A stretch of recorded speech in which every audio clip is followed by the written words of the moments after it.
So welcome to our very first session of interviews with entrepreneurs. Now, the whole purpose of these webinars was to see if I could get together a group of amazing entrepreneurs in different industries and with different levels of success, and actually bring them all together to see if they could pass on the lessons that they've learned onto other entrepreneurs.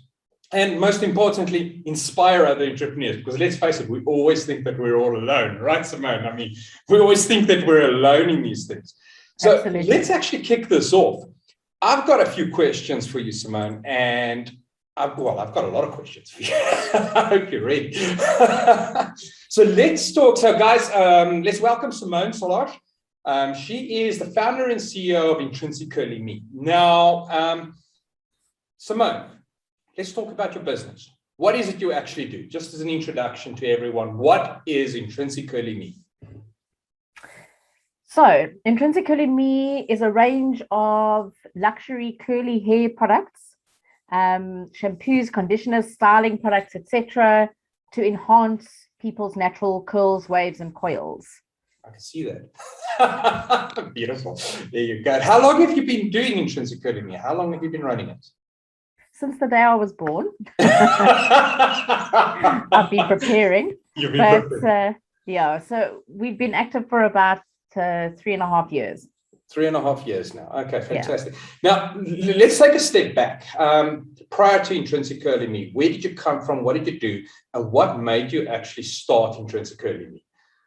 So let's try and understand, where did you come from? Did you come from a wealthy family? Did you come from having very successful businesses, etc.? Or did you start from nothing? And how did you start? What made you actually start this company, IntrinsiCurly Me? Because let's face it, it's actually quite unique in a lot of ways. So please share that part of your journey. So I definitely didn't come from a wealthy family. I came from a very normal middle-class family. I studied marketing after school. And this was long before social media was even part of marketing, even before websites were part of marketing. I'm giving away my age. And I always felt like there was something more out there for me. I went straight into the workforce. I've worked in retail. I worked for the cellular industry. I traveled into Africa, worked there in the cellular industry. So I've had a very varied past, but they always felt like there was something. I even had one of my bosses say to me many years ago that I would be amazing in my own business. This is just before she fired me. And she said, you're amazing in your own business. You should go out there and open your own business. Here we go. Off you go. And I went, what? I had no idea what I wanted to start or what I wanted to do. I just knew that I needed to start my own thing. And I started, my first business was actually a corporate gift business. I thought, well, seeing as though I've got a marketing background, that would be the best thing for me to do. And I ran it for many years and understood marketing and thought this would be great, but there was just something missing. And the cliche of when you do something you love, it doesn't feel like work and all of this. Well, no, it definitely feels like work. This still feels like work, but I love doing it. I have no problem doing it. And what happened was when I got married, I landed up having my hair straightened and then curled. It took 5 hours for the hairdresser to do that. And the photographer at the wedding saw me with these beautiful, perfect curls. If she had touched them, she would have realized they were rock hard. There was so much hairspray on them. And when I went to collect my photographs from her a couple of weeks later, I walked in with this crazy, mad, frizzy hair. And she said to me, that's not the hair you had at your wedding. So you actually have naturally curly hair? I said, yes.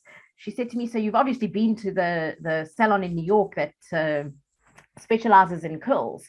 And we were actually booked to go to New York back then and on our honeymoon. And I said, no, I've never been there. And I looked at my hubby and said, guess where we're going on honeymoon? And that's what opened up my eyes to the fact that there's a whole world out there for people with curly hair. And that's when I started doing my research, and I realized that we needed something like that here in South Africa, some products that were aimed at us curlies, and we needed to be treated differently. And that was the start. Oh, fantastic. Okay. So, I mean, I've now naturally heard this story before because we've been working together a while, but I mean, tell us about your trip to New York. I mean, you went to the salon and you, from what I understand, you wanted to resell these products or something. Yes. So I went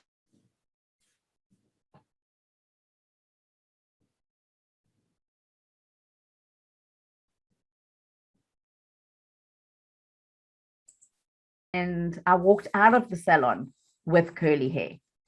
That for me was something brand new, because every time I had gone into a salon here in South Africa, Yes. They would say, well, do you want your hair straightened? That was the only way they knew how to do my hair. Yeah. Or I would go in to have a color done. This is not my natural color. And they would say, okay, so can we do your hair? And I'd go, no, it's fine. I'll actually just rinse the color out and I'll do my hair at home. So for me, that was already amazing. I walked into a salon, they knew how to deal with curly hair. And when I left with the most beautiful curly hair. So I just started to bring those products into South Africa for myself. And I got stopped in the streets. I got stopped in bathrooms, in restaurants. I got stopped wherever I went. I got stopped. People were saying, wow, your hair's amazing. What do you use? I'd love to use what you're using. And when I told them how much it was going to cost for me to bring the products in, they said, oh, no, thanks very much. I don't need to do that. If I needed to resell that, it was just going to be astronomical prices. And so I went back there a year later and just tried to see if I could maybe work a deal there. And they were not keen to come to South Africa at all.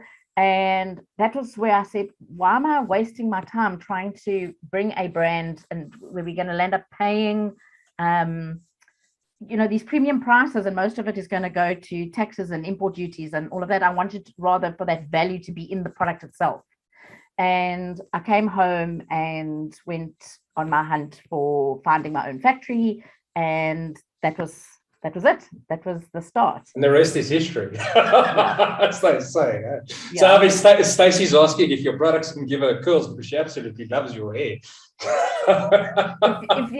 if you even think you've got frizzy hair, then I can promise you that we will give you your curls. There's so many people go, no, I don't have curls. I have straight hair. It's just frizzy. And then we go, really? Follow these instructions. And then very soon after, people come back and go, wow, I didn't even know I had curly hair. And it's for wavy hair too, because I mean, Stacey, you've got wavy hair, right? So I'm pretty sure it works great. I know my daughter uses these products too, and she's absolutely bonkers about it. So you've given us some background.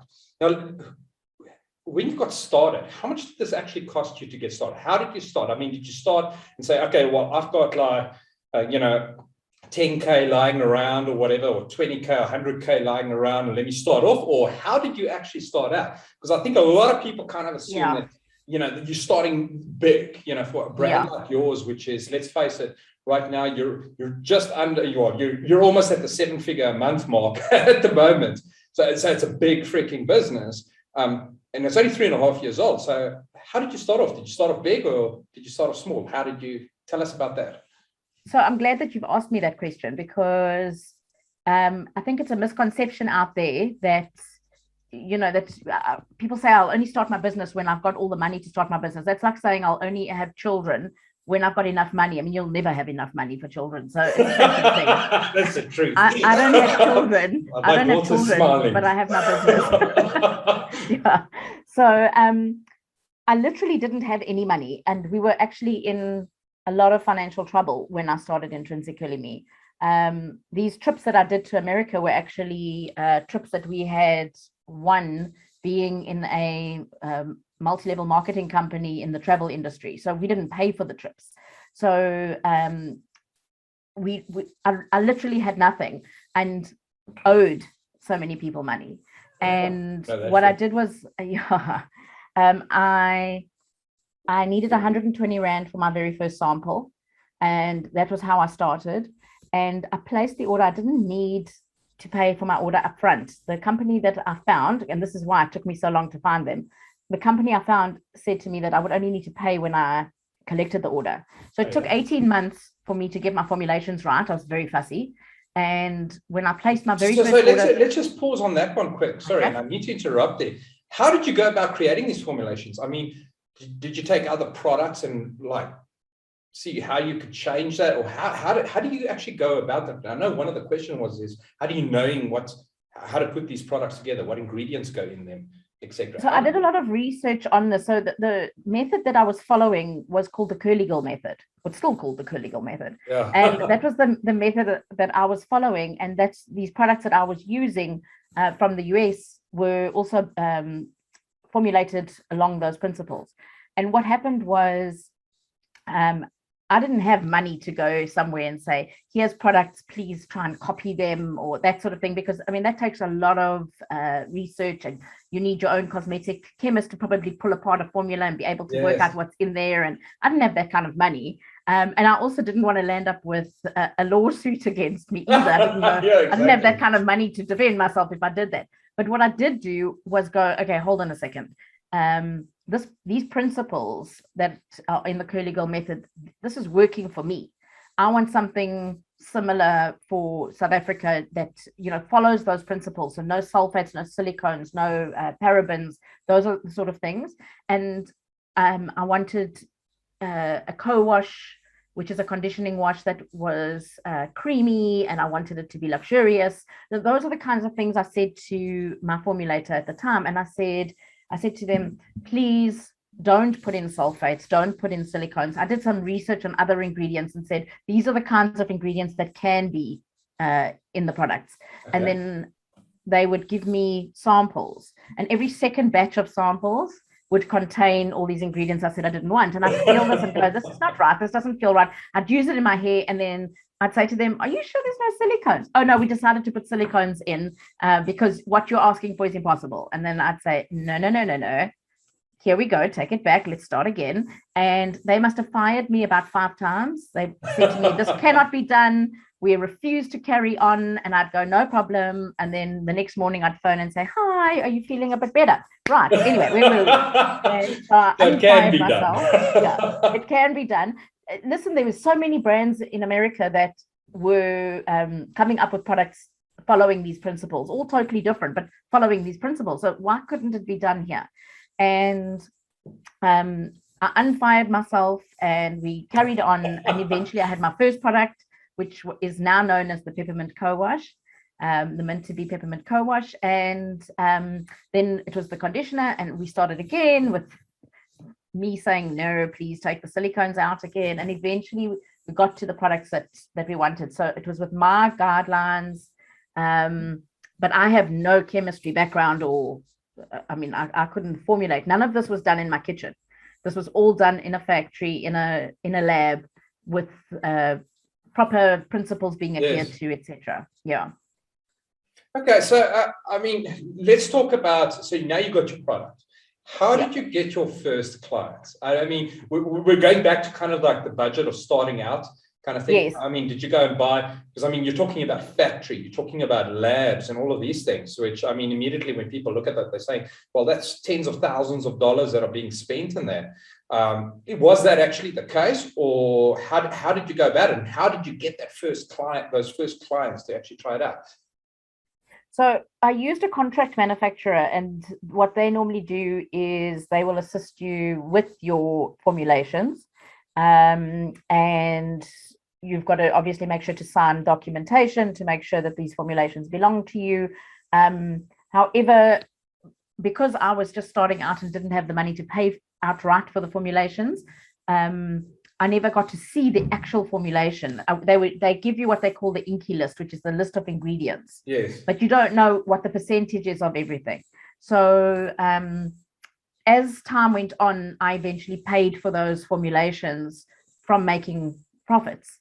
So that was how it happened, and that was the only way I could do it. So, you know, most people were saying to me, well, if you can't buy it outright and you don't have all this money to do it straight away, then don't bother doing it. And I didn't agree with them. I knew what I wanted, and I knew that I could get there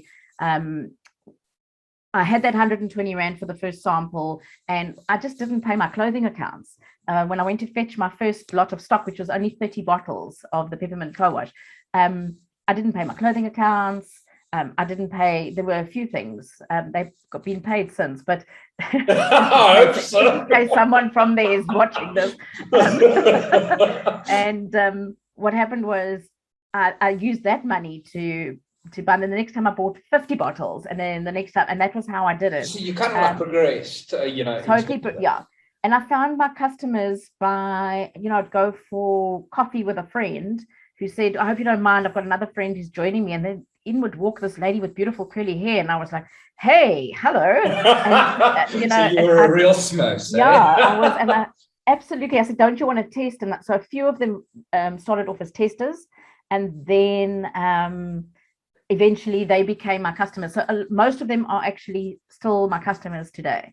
And they were there to test the product. Then they were there, they would say, I don't like that, I'm not crazy about this, can this change? And that was how we did it. So it was first me only, then the testers, and that's just how it happened. And then I started advertising on Facebook on free groups, putting it on my own Facebook and that sort of thing. I didn't have a cent to my name, and so there was no ways I could pay for Facebook marketing. I mean, if I look at what I'm paying now, I never had that money to do that. I did everything myself. I didn't have a clue how to do any sort of design work. I used PowerPoint because it was the only thing I knew, and I used a snipping tool to cut out the screen. And then that I can die when I look at the Facebook reminders of this is what your ads looked like 3 years ago. I'm like, oh my God, that was so bad. But that was how I did it.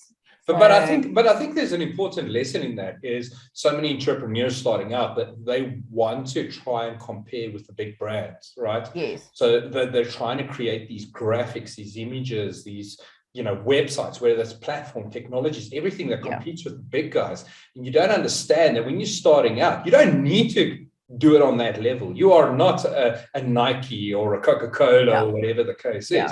So fit within your budget. And I think it's more about the message and being able to actually add, value in terms of addressing a pain or, fulfilling a desire of someone, right? Yeah. At the end of the day. Now, Simonne, you don't have a partner in your business, right? No. Now, you also haven't really pivoted. In other words, completely changed the direction of your business, have you? I haven't changed the direction of my business. No. From where it was originally. So when you look at like your vision for IntrinsiCurly Me, are you still on track with that vision, or have you kind of like 100%. shifted that somewhere? So my vision is to get every single child that is born with curly hair to love their curly hair. Oh, that's brilliant. I've actually got curly hair. You just can't see it now. Yes. No, I know. You're not a child anymore. Oh, damn it. Sorry. Wish I was. But so let's talk about connecting with customers, right?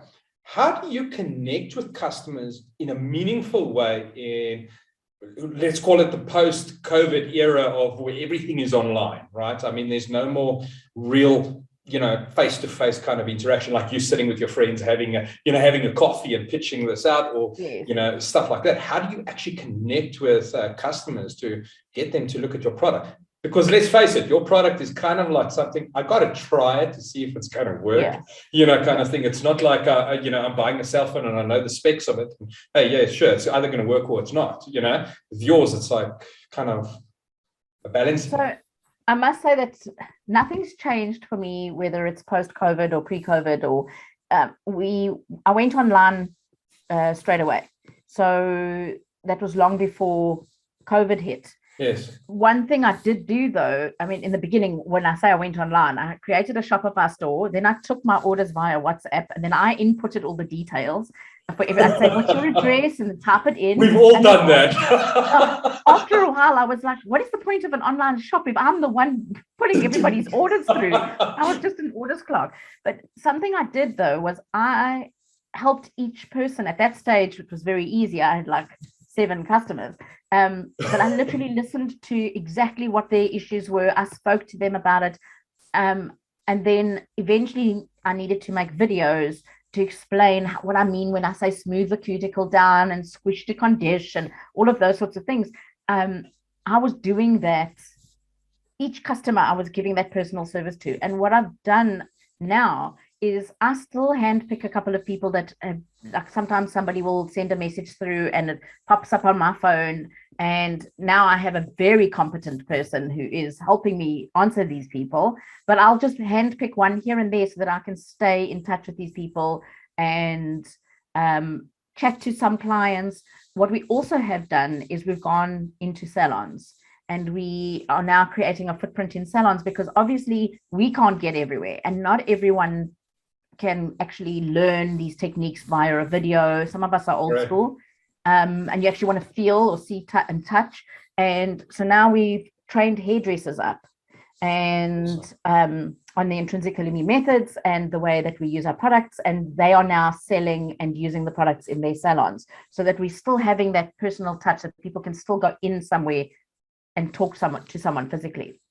100%. But as I also understand it is, I mean, customers always, do still reach out to you at times. And I mean, you still got that connection. And, from my experience, I think personal connection is quite important to be able to still interact. I remember when I started my first online store many years ago, it was the same thing. WhatsApp and me manually putting in things and people placing orders. And it was just, why have I got these technology platforms and I'm still doing all the work and I'm working 12 hours a day? It didn't make sense. So, which brings me on to the technology, right? I mean, obviously you're an online business. So, I mean, technology is a core part of your business, but how important is it? And does it actually automate everything? Are we talking about the 50% automation, 80%, 90%, 100% automation? Where are we talking about? What are we talking about in terms of technology from an automation perspective? I wish I could say to you that it was all automated. I think as a small business, there's no such thing as fully automated because you would actually need somebody to build that system for you. So we use apps and, maybe we send an automated response 2 weeks after a client has purchased to say, what did you think of our products? I'm not physically writing that mail out each time. Yes. And it helps to stop us dropping the ball and not sending the mail out. But there's still the human factor in between. There's people joining those things together. There's, when it comes to the automation of our orders, like now the best thing is our courier automation because that we just press a button and our labels print from the order. Whereas before we used to write out that label and writing out 2 labels was already too much for me. Too much admin. So when it got to 20 or 30 orders a day and you've got to sit and write those labels out, that was killer. So those sorts of things we've now automated. But then there's still a human being who takes that piece of paper and goes to pack that parcel. Somebody else checks the parcel. So there's so much that can be automated and then there's so much that has to be manually done. I think the lesson at the end of the day is, as a small business, you're never going to get to 100% automation. Never. And even if you wanted to strive to that, what you need to remember is you're removing the personal connection with people. I mean, I look at even my e-course businesses, but also in terms of my mentorship business and my online course business.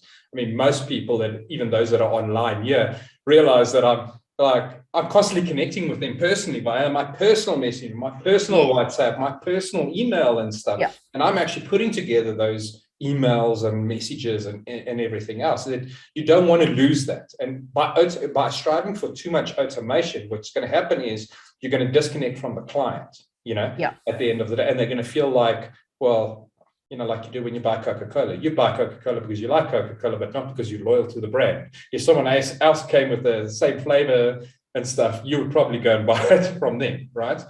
So the question here is, how did you come up with the name of IntrinsiCurly Me? Belinda was asking that. I mean, I'm actually curious myself. So I can't believe I haven't told you this yet. So it definitely didn't come up because I said, what's the hardest name for people to pronounce? But I did realize afterwards that it is. For dyslexics. But yeah. So it came about because what I realized, just when I met my husband, Alan, I went and blow dried my hair straight. We were going to an event and I blow dried my hair straight and I arrived home from the hairdresser and said, hey, babe, look at my hair. Like, what do you think? And he went, oh, where are your curls? This is obviously before. And when we got home from that event, he said to me, you weren't even yourself. You weren't acting like yourself. And he said to me, I've noticed that when you have your hair straight, you're a different person. I'm constantly checking if there's frizz, like here, and I can touch my hair as many times as I want. I can go as crazy as I want. I'm loud, I'm out there. But when my hair's straight, I'm like a little bit more reserved. And I realized that this curly hair is intrinsically who I am. And so I love playing with words. I absolutely love that. And so that's like very natural for me to do that. And so when I realized that's intrinsically who I am, I played with that word, and it's intrinsically who I am. Yeah. And so that was IntrinsiCurly Me. That's so a brilliant name. I absolutely love it. It's just like kind of thank you. So we kind of answered that question. But you mentioned L there. So let's get into, before we talk about, let's actually go straight to that. Family, right? Yeah. You're married, to Al, awesome bloke. How do you balance how do you get that work-life balance? Now, I know that you're now lazing on the beach, most of the time now. But prior to that, you've obviously got the work-life balance now kind of sorted. Or I might be exaggerating. I just work from the beach now. Yeah, you sit with your laptop on the beach now. But work-life balance, how important is it? How do you strive for it? Okay, so it's a double-edged sword, really, because work-life balance is everything. But if you think that you're going to start a business and have this amazing work-life balance when you first start your business, I've got news for you. There's no such thing. I mean, as I'm about to fall asleep, I hear a little beep and then go, oh, there's a message from a client. Let me help her. She's on the website. I can't say to her, sorry, I'm going to sleep now. I actually now have to put my phone on airplane mode when I go to sleep at night. Just so is that why you don't respond to my messages? No, absolutely. You send me messages at weird times.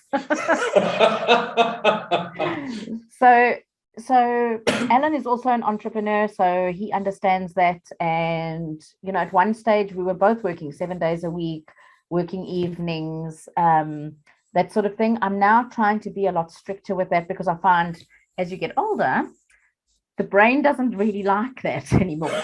So in order to have better output, I've got to have breaks. And this is now, we've moved to the ocean, and we definitely have that. I can go for walks during the day, but then I come back and I'm back into the work thing. And a lot of evenings I'm still working, weekends I'm still working. So I try and do that work-life balance, but it's I think that's real. I think it's quite a hard thing, because especially when you're starting out, and even when you're a small business, right? Yeah. I mean, I've obviously got quite a work-life balance. Now, people obviously see me online at 10 o'clock, 12 o'clock at night, sometimes 1 a.m. and stuff like that. But what they don't realize is I am still getting my breaks in between. So instead of me sleeping at night, for 8 hours solid, I might go and have a 5-hour evening or something, but I will catch like a 2 or 3 30-minute naps during the day between sessions or between meetings and stuff like that. Or I plan them according to like my daughter's schedule, because it's very important that I spend time with my daughter. So I think that's really important. But we need to get rid of that misconception. So many people that start out kind of have this misconception that, well, I come from a paying job, right? I work 8 to 5. I'm not going to work on weekends. And I mean, I see it now, even with a whole lot of entrepreneurs. Like, we wanted to chat yesterday. No, sorry, I can't respond to your messages. I'll chat to you on Monday. This was Saturday. I'll chat to you on Monday. I'm not really good. I'm like, well, your business, you've got a problem in your business, whatever the case is. You're going to leave it for 2 days to deal with that issue, or are you going to jump on board and do it? You can't work 8 to 5. It is whenever your business needs you 100%. at the end of the day, right? Yeah, 100%. So, thoughts. Now, obviously, I mean, Al's an entrepreneur, but he's also not necessarily a partner in your business, right? I mean, he's not a partner in your business. But what's your thoughts? Because this comes up quite often. What are your thoughts of doing business with family and friends? I mean, is that something that a person should consider, or is it something you should steer away from? What's your thoughts on this? So I prefer not to. My personal reason for doing that is it's great when things are great, but things go wrong. And I mean, sometimes it's not personality clashes. It could just be something happens, your factory lets you down. Maybe my family have invested. I mean, they haven't, but I'm saying, hypothetically, if my family's invested and now my factory lets me down, and now my family get upset with me because I chose a factory that may have let me down, etc. And that could spoil that. Also, you feel guilty when you are not living up to what you think the expectations are. Like, I just feel there's too much going on there. 100%. So that's like family investing. However, I mean, my brother works for me, and that for me is different because I feel like he loves the business as if it's his own. And having somebody in the business like that I can trust is also amazing. But he's not a partner of the business at all. No, he's not a partner. No, he works for you. I can still tell him what to do. He gets a salary, and you still boss him around, right? Yeah, oh no, totally. Oh, yes. I know. He messages me often. I know. but as partners, like, I just feel I would rather have someone that I can have an exit strategy with, and that there's no hard feelings, and if we have to part ways, it doesn't upset a family. I feel that way about family and friends in the business. So let's talk, before we get to lessons learned, I want to talk about the personal impact to you. Like, what is the one thing you needed to change within yourself to become who you are today? I mean, entrepreneurship is all about mindset and a whole lot of different other factors, right? So what did you need to change within yourself prior to starting the business or during the course of running your business to be where you are today? There isn't one thing. There's 10,000 things. So I'm a very strong believer in self-development, and I do some sort of self-development every single day of my life. I listen to videos, I read books, I do courses, I do my meditations in the morning. I'm constantly writing out my affirmations. I'm a very strong believer in that. And I feel that, if I can't remember who it was that said this. I don't know if it's an Einstein something, but you can't fix a problem with the same mind that created it. So yes. If you want to stay the same, then, and I'm talking about your business, if you want your business to be on the same level, well, then don't change. Just keep doing what you're doing. You'll keep getting what you're getting. But if I'm wanting to go to the levels that I'm wanting to get to, then I have to be consistently changing and consistently learning and growing and upskilling. And that's, a lot of people say to me, oh, you're putting so much pressure on yourself. And I'm like, no, I'm not. I have huge, huge, huge goals and a massive vision. And that person that I have to become to get to that, I'm still on that journey. And so it's an everyday thing. No, 100%. So let's, do you feel that being a female entrepreneur, because obviously we're celebrating female entrepreneurs for the next 4 weeks, it's harder or easier for you, compared to, entrepreneurship in general? You think it's harder for women? In my own personal experience, I've never been a man. So I can't say to you, well, when but based on if you had to compare to stories of, I know, but it's only stories for me. So I don't like to take that on and say, okay, well, I'm a female entrepreneur, and so I wonder if I was a man, if this would have gone differently. I mean, definitely. Like, I've had jobs where my boss told me if my top was lower and I could show more cleavage, I'd make more sales. And I told him exactly what to do with himself. Yeah. But, those sorts of things, I just keep going, because I'm sure as a man, there's still going to be other issues that you're dealing with. It's different. But one of the things that I've learned as I grow is not to make excuses. And 100%. I'm responsible for everything that happens in my life. So sometimes it's not nice to know that. Well, I mean, you're dealing in quite if you think about from the manufacturing aspect of this, right? The manufacturing aspect is a predominantly male-dominated industry, yes. Right? The factories, yes. And all of that. Whilst your clients, obviously, and the salons and the middlemen and the distribution, they're female operators. So there's quite a big gap between that. I mean, you were holding your hair there like, oh my God, manufacturing. I mean, and that brings on my next question. which is, let's talk about failures and setbacks, or, stuff like that. What kind of, because people are looking at you now. They say, Simonne she started off with, a couple of bottles, 5 bottles, or whatever the case is, went up to 30, and now she's selling thousands a month. Wow, it's just been an upward spiral for her. Overnight success. Yeah, well, that's how people interpret these things, right? So let's talk about some of those setbacks, those failures, so that people can understand that it's not always been an upward spiral for you. Oh no, it does this daily. Never mind. Trust me, people. So if it was easy, everybody would do it, right? Yeah. To have the staying power and to get through each time. My product that I keep talking about, my peppermint co-wash, like, it's peppermint co-wash because there's peppermint oil in. My factory delivered it once without the peppermint oil. How did they do that? So, we smelt it and said, that's not approved, and sent the whole batch back. It's little things like that. Putting the problem with that is now you have no stock to sell. Yes. For the next 2 months, because that's an 8 to 12 week manufacturing process. 100%. For the next 2-3 months, you're sitting with hardly any stock, and sales are completely down. This is the thing, especially in the beginning. The last couple of months, it's been a bit different because we've been able to order more stock. But at one stage, we were literally like ordering, we were in, 50 bottles. When you get to 30 bottles, you need to place your next order.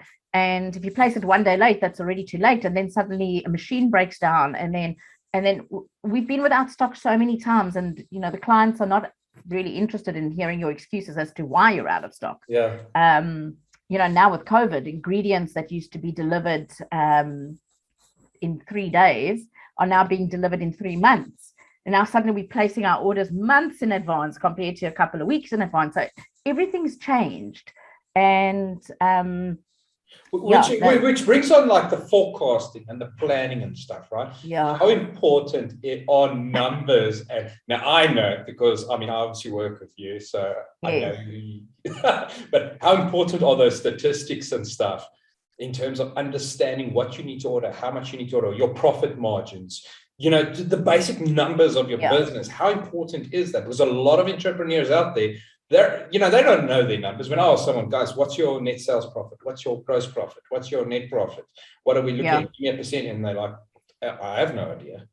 So how important are those things for you? Because you place orders literally now. I know you've just you're placing an order now for next year, right? That's for next year, March, right? It's just like, guys, this is 6 months in advance that orders need to be placed. You need to be very, very sure that you're ordering the right amount based on growth and everything else. So statistics, talk to us about that. How important is that? So it's everything and it's nothing, because it's everything, but if you obviously going to start off not knowing. So I spoke to somebody the other day who said, okay, so how do you know how many to order in the very beginning? I go, how much money do I have in my bank account? Can I order? And then you buy it. And you've got to manage things as you go along. And the very first October that I ever went through, when my factory phoned me up and said, right, so you've got to place your order now in October that must last you until February. And I said, what? Are you mad? I've never been through a Christmas. I've never been through a Black Friday. I don't know how much I'm going to sell. We had to wing it. And we ordered rather a bit more, and we actually ran out of stock. We did. And then we just said to clients, here's a discount because you have to wait for your stock. Very sorry. And that was how we managed it. So you have to understand your numbers. And as you progress in your business, obviously you're going to thumbs up the first lot of numbers. And then after that, you're going to see, but you have to plan so that you know whether you're on track or you're off track. It's just, So one of the questions that came through, are your products or ingredients locally sourced? No, there's no such thing. So no ingredients come from South Africa. You may get one oil or something. So what happens is all ingredients are made internationally, or 98% of ingredients are made internationally. And then there are agencies in South Africa that bring those products in from the different ingredient manufacturers, and then we buy from them. So So it's manufactured. It's manufactured. They're manufactured in South Africa. The raw ingredients. We just need to differentiate for everyone. The raw ingredients get imported, but the actual manufacturing happens here. The bottles are manufactured here. The lids are manufactured here. The labels are manufactured here. But the actual ingredients that get mixed together come in. Okay, so let's talk about what do you wish you knew before you started this business? If you had to pick one thing, that you wish you would have known. I don't know, because there's so many things that I didn't know. And if I had known them, I don't know if I would have started. So, the ignorance is bliss. I may have said 18 months to put together just a couple of products. No, thanks. I don't have the time. But 18 months passes anyway. May as well be putting together a couple of products. Exactly. So there's a lot of things that, had I known, I don't know if I would have started. So it's nice to say, if only I'd known this. The one thing I can say to you is I'm so grateful that I did not get funding when I first started, because the small little mistakes I made, I could just kind of hurdle over them and go to the next, fix it up and move on and learn. And my mistake, because I had no money, my mistake was very small. Had I had money and made that mistake, it would have been a massive mistake. And I may have had to pay that money back to someone. And it would have been probably have killed the business at the end of the day. And I think that's an important lesson for everyone to understand. Is a lot of people come to me and they're starting out, or they're quite a young company. No, we need to get funding. We need $1 million or whatever the cost is. It's like, no, hang off on that. Make your mistakes now while you're small. Show growth. Show.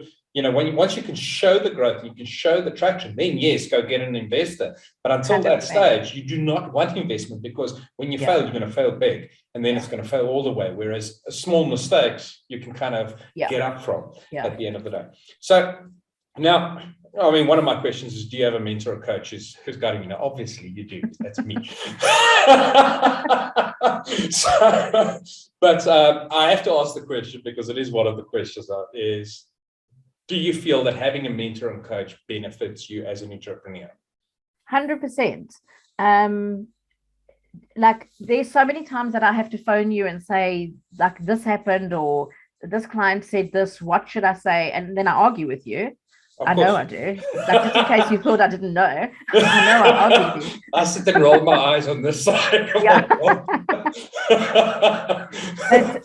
And sometimes Alan may have even given me the same answer, but when he gives me the answer, then I'm like, no, man, that's not what I wanted to say. Like, you and I may still say to you, no, that's not what I was thinking, but I have a sounding board and somebody that's interested in my business, and not trying to keep the peace. Sometimes Al might say, oh, I want to say this, but she's going to be cross with me, so let me rather say that. So he's not going to give me an objective viewpoint there. So it definitely helps having somebody that has run successful businesses, has sold successful businesses, understands the e-commerce side of things, understands the numbers side of things, understands marketing. It really, really helps, because as an entrepreneur, you are all alone. There's no canteen. There's nowhere for you to go and sit and have like a little coffee and go, oh yeah, well, you also just like hutful today, you also had enough. And there's nobody to do that with. And sometimes I feel like I'm the only one in the world suffering like that, and then it's just really nice to be able to have someone to be able to go to and just run ideas. And because I think a lot of people, they don't understand the benefits of mentorship and coaching and stuff. They tend to think, well, we can do this alone. And yes, you can, but it kind of shortens the process by having a mentor that's actually been there and done that, that can actually help you through that. Yeah. But this brings on to the next question is, would you say that success comes fast as an entrepreneur? Now, these questions that I'm asking you are actual questions that I got beforehand from a lot of people. So I'm going to throw that out there. Do you think success comes fast as an entrepreneur, or is it a long road? That's the exact question. So it's a very long road. And, yes, my business has grown. So other people are looking at me going, you're successful. But firstly, that's not I haven't reached my goal yet. I may have reached certain milestones, but I'm definitely not taking a decent salary. You know what I'm saying? This is a few years down. But and I pay you more than enough. I'll tell the finance people how much to release you. You get enough for your hair. No, that's about it. Thank goodness that's an expense. And then at least I've got decent hair products. So it's definitely not like somebody said to me a few years ago, you're so lucky that you own your own business. Firstly, lucky, really. Do you think like I opened a lucky packet and I went, oh, look at that, my own business. Yay. So you're so lucky that you've got your own business because you can at least go and have coffee with your friends and that sort of thing. You've got all this freedom. And I went, coffee with my friends. Like I can't remember the last time I had coffee with my friends. I can't remember the last time. Like when I first started, it was every single weekend, every evening, work, just to get this thing off the ground. There's no such thing as freedom and time off and coffee with your friends and that sort of thing. So, yeah. So that's actually the next question was, have you found that your friend circle has become smaller, with you, being an entrepreneur with bigger goals, have you felt that that's gotten smaller? Yeah, I think, as you grow, your friendships change. And, to be quite honest, I don't have the time I used to have to be out and about. And that is something that I'm trying to find in that work-life balance. I'm trying to add back to my life because for a long time, I actually cut off all my friends, not because I didn't like them anymore, but I really didn't have the time or the energy. So all the energy was going into work. And then like, it was just, I just need downtime and I don't want to talk. Like, I don't want voices. I don't want to be asked questions. You just really need to replenish that energy. And so, yeah, definitely. And I'm looking for friendships of people that are also business owners, so they understand the challenges you're going through and that sort of thing. So it's, you definitely, as you grow, you start to attract new people into your life that help you with that. 100%. So I've got a question here from Mark: is what meditations and affirmations do you recommend? Because you were talking about obviously doing affirmations and meditation. So that's a question from Mark. So I love Joe Dispenza. Absolutely love him. So his meditations are amazing, but they're quite long. And so I go through stages where, I can do his meditations. I can do a 45-minute sit still for that long and actually get into them. And other times I've got an app, which I've just forgotten the name of. I'll have to think about it. And that's by Vishen Lakiani. And on his app, you can actually choose the music you want to try and get into it. And so I'm using that at the moment. And so the meditations I now choose, like if I've also, whether I'm going to do a 10-minute meditation and I've actually found that sometimes it's just about breathing and I just sit in quietness and just do the breathing. And with regards to the affirmations, they need to talk to you.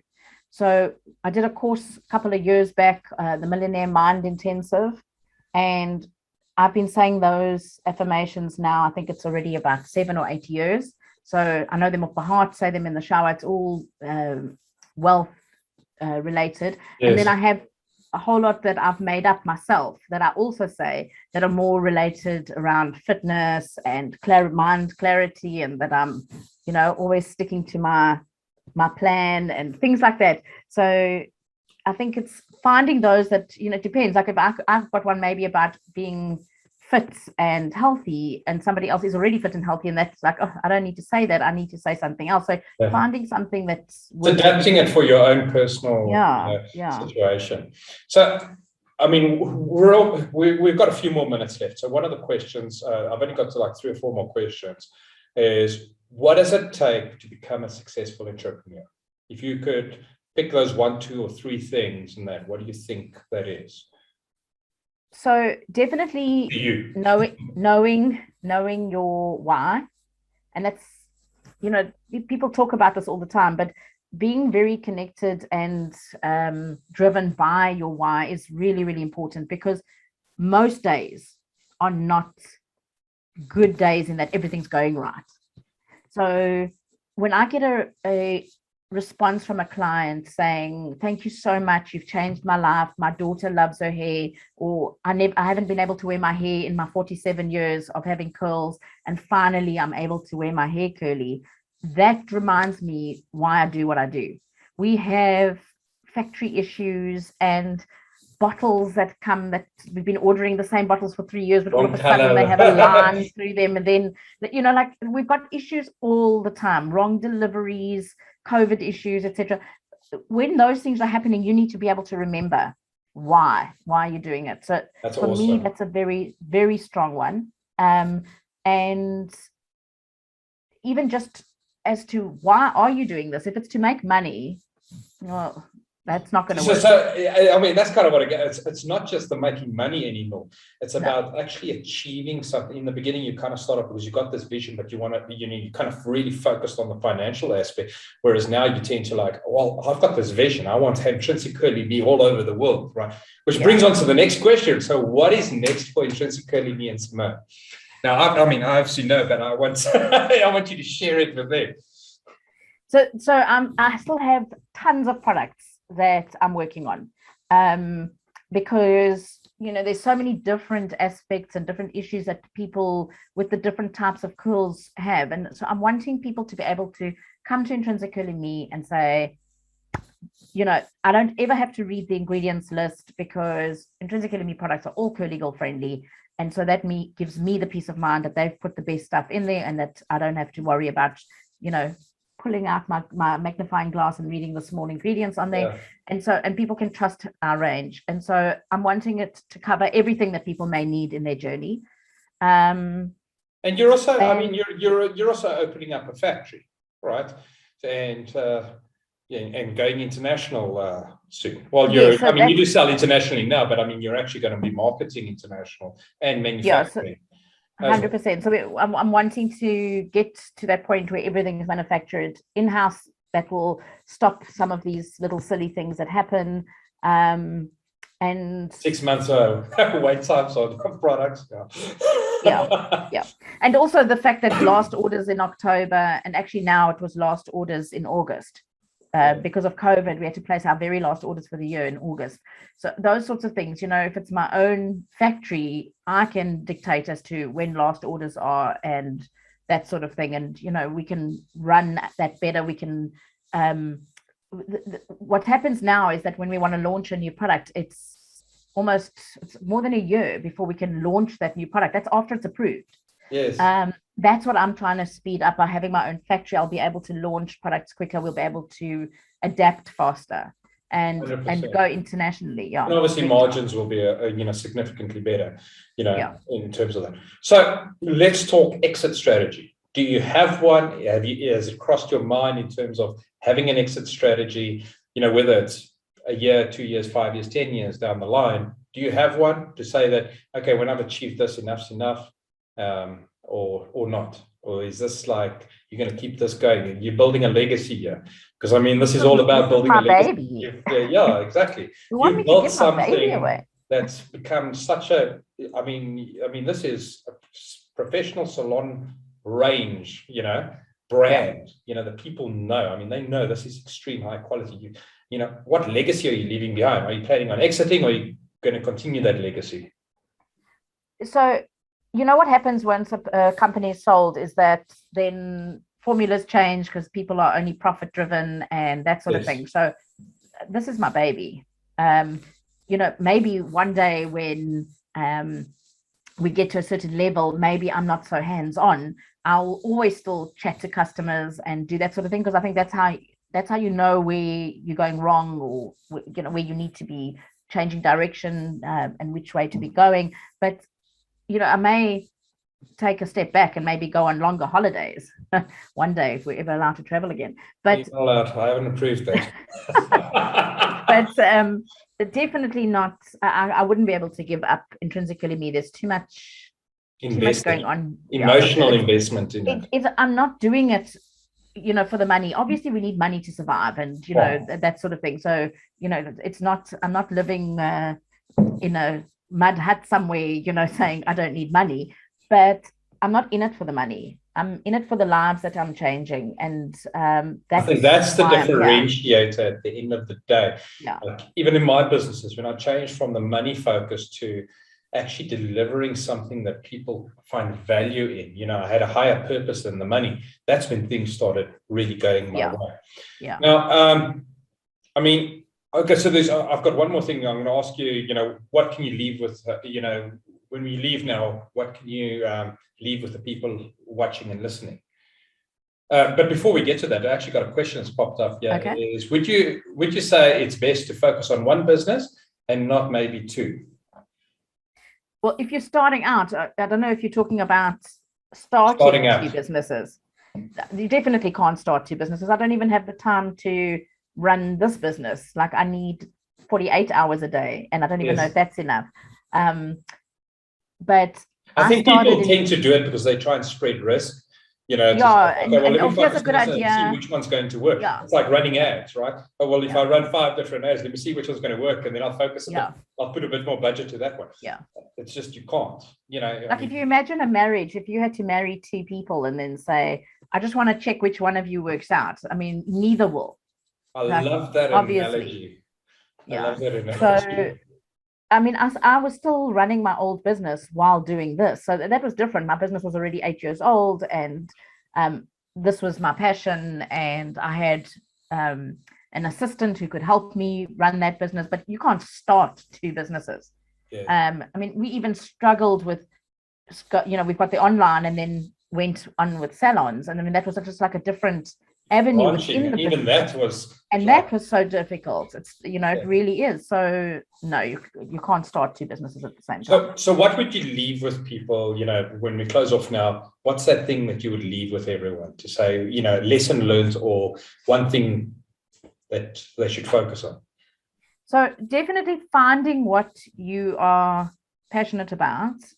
And I did a coaching call with somebody yonks ago. Just my business, I think, was about 8 months old, and he said to me, why did you name your business IntrinsiCurly Me? It's stupid because you don't have a big brand and you don't have the money to start a brand, and that's so silly. You should have rather called it Curly Hair Products or something like that, so people can remember you. And with your kind of experience, what kind of brand? And he kept going on at me about how stupid I was to think of trying to create a brand and something that would leave a legacy, and that I should just think smaller. And so what I want to say to everybody is that if you've got this this big dream and this big vision, don't let somebody else tell you that it can't be done. Understand that you've got to put a lot of effort in. I absolutely love that. Yes. But don't let those dream stealers bring you down. Well, Simonne, I want to thank you, but I want to say, everyone, if you want to connect with Simonne, please log into your membership area. For those of you that are, let me see if I can actually share this here. I'm going to share my screen quickly. For those of you that, if you've joined, when you joined Interviews with Entrepreneurs, you would have gotten access to a membership area. We've got all our speakers here. If you go to Simonne, we'll put a replay of the video up here, and you can get her bio, and you can also connect and follow with Simonne and actually connect to her websites and stuff too. But as like an added bonus, at the end of the day, Simonne's actually got a gift for us that anyone that is interested in any of her products, she is offering a coupon code, which is also available in your membership area, that you can actually get for the next 4 weeks that we're running the celebrating female entrepreneurs. Is you can go and get your products at a discount, okay, using the coupon code that's in the membership area. So make sure that you check it out. Simonne, thanks so much. As always, it's a pleasure chatting to you. Thanks so much. Really appreciate it. And I just absolutely love your story, and I just love working with you too. So thanks, guys, thank you. Are there any other questions? Anyone got any other questions? That's cool. Thanks, Simonne. You keep well. Thank you. Cheers. Cheers. Bye-bye.